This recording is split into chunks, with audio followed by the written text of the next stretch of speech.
cluster of the previous count in terms of population. And the count which is leading from the information we get from the CS, that's the health. Nairobi is leading in terms of the numbers, the certain numbers of those people who are contracting this disease. We also ask you to consider the time and what internet the senator was doing. He was drinking the company of his party at 1. Consider that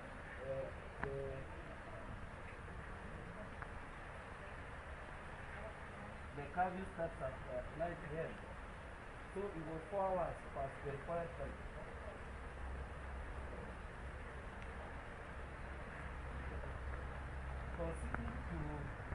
I'm just a great leader. And people can rely on you, can see you as someone on whom they can rely.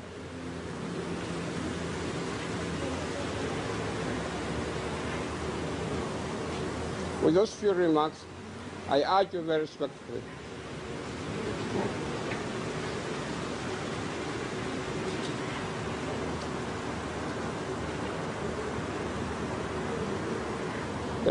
For the sake of the rule of law, for the sake of upholding our Constitution and the principles enshrined in our Constitution,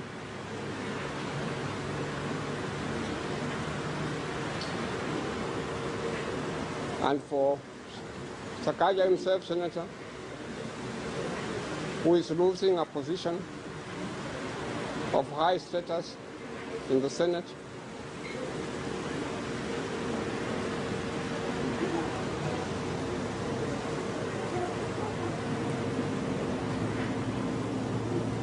you take into account what I've said recently. That's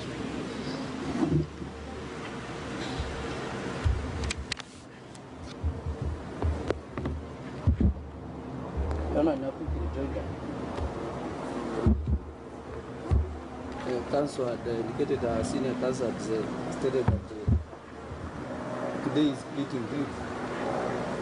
But in a quick rejoinder, I want to say that first to take judicial notice of the fact that Sakaja as a politician, the way the politicians have been breaking and breaching this COVID regulations with a pardon. And we're urging the court to give a harsh sentence, to send a message to politicians and people placed in high places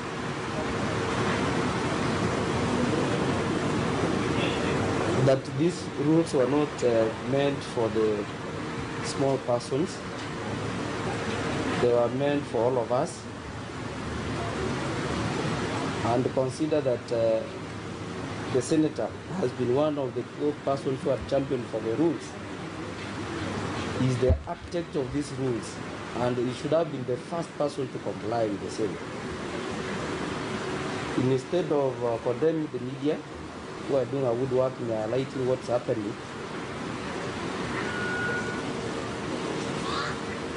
our politicians should have taken a lead, because we learn from them. Consider that he has been the chair of a select committee of the Senate that is combating the COVID-19, meaning that he should have been the first person to comply and champion and campaign for the adherence of those rules. Well, we appreciate, Your Honor, that it is your discretion to impose whichever sentence as per the law. It is, we beseech you to give the maximum sentence provided by the law.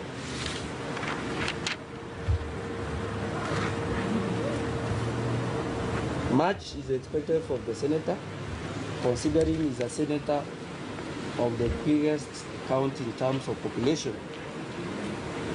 And the county which is leading as from the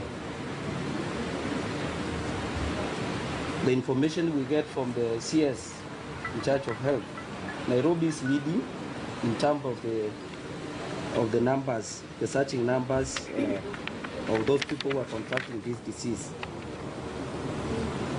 We also urge you to consider the time and what is alleged the senator was doing. He was drinking the company of his buddies at 1. Consider that the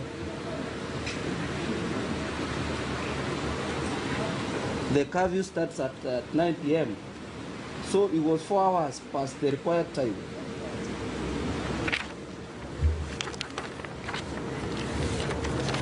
Conceding to the breach, Your Honor, is not an excuse for the court to be too lenient or being lenient at all to the senator.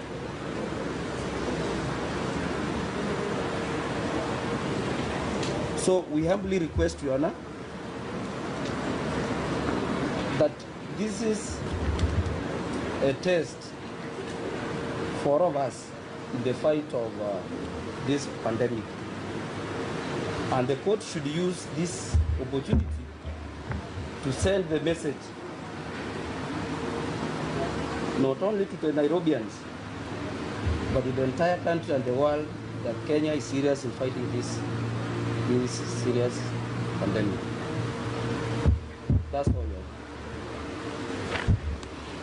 Honor. Your Honor, my own friend, Judy Soweto, will respond briefly.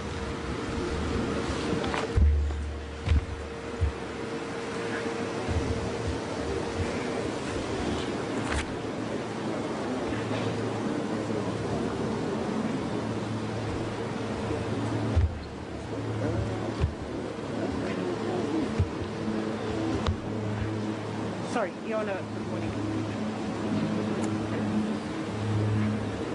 Your Honor, I will just begin by what my learned colleague, the prosecutor, has said, that the court should use this opportunity to show that Kenya is serious.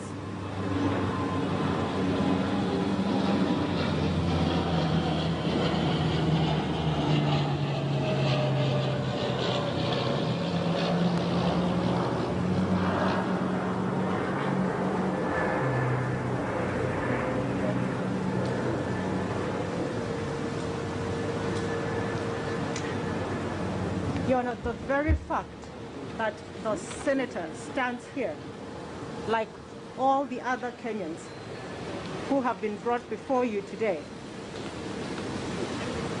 is clear demonstration that Kenya is serious and that no one is above the law.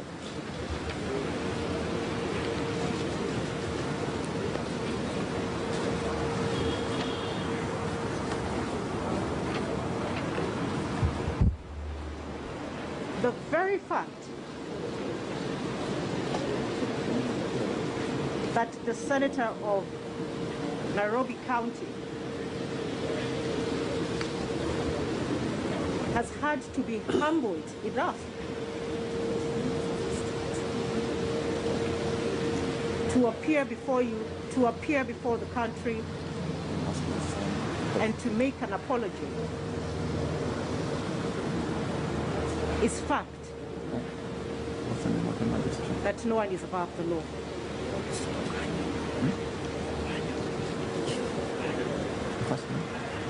What would not be fair is for him to be treated differently because of his position.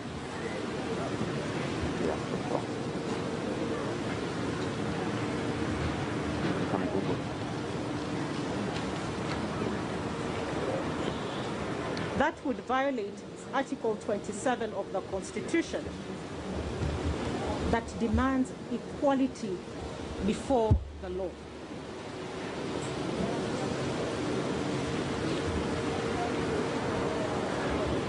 That law applies to the high and mighty, and that law applies to the low in rank in the same way.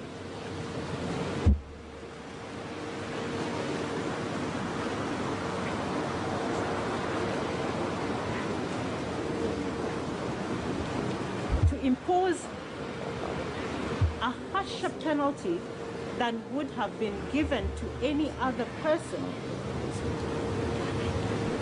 who appeared before you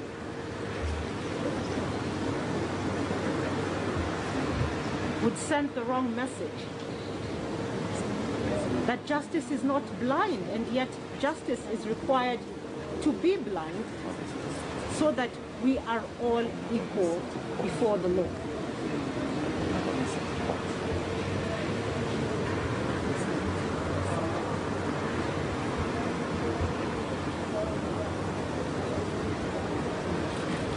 And so just to conclude,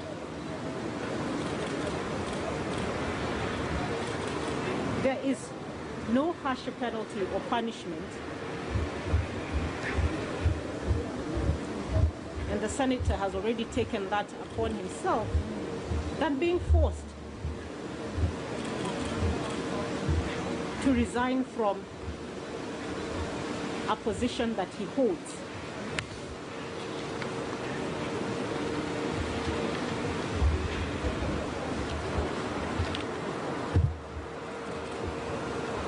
Which shows contrition, and therefore we will plead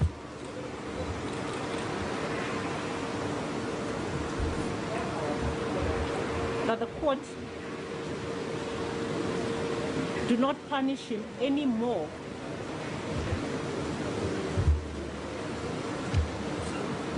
than the world has already punished him, and his own mistake has punished him.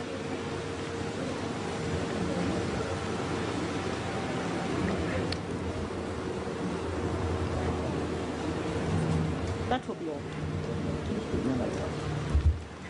Your Honor, permit me to say just one sentence to give this away. One sentence. Yeah, no, just one sentence. Sorry, it is about myself.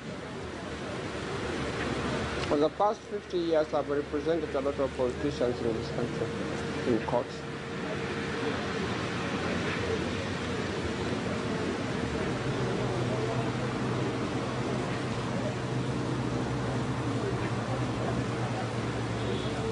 This senator is the first politician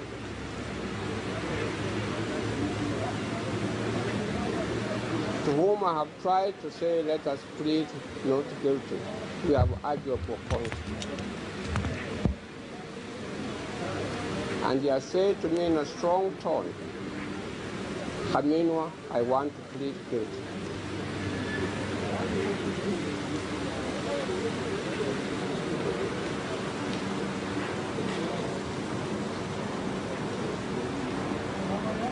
He has opened a new chapter of leadership in our country.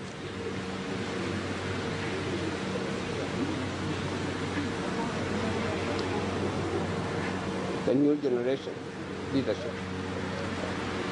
Let us encourage it, let us support it, and let us not be vengeful.